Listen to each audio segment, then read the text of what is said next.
కోరుకుంటున్నాం. గ్రామ సర్పంచ్ అభ్యర్థి కాజీ దిగంబర్ రెడ్డి గారి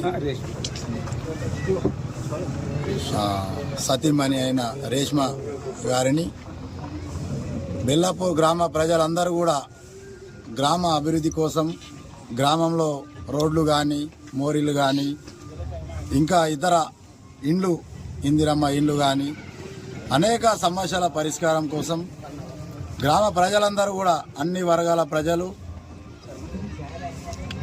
కుల మతాలకు అతీతంగా గతంలో కూడా అనేక అభివృద్ధి కార్యక్రమాలు చేసిన చరిత్ర వారికి ఉన్నది. కాబట్టి బెల్లాపూర్ గ్రామ ప్రజలందరూ కూడా కత్తెర గుర్తుకు ఓటేసి రేష్మారెడ్డి గారిని భారీ మెజారిటీతో గెలిపించగలరని కోరుతున్నాం.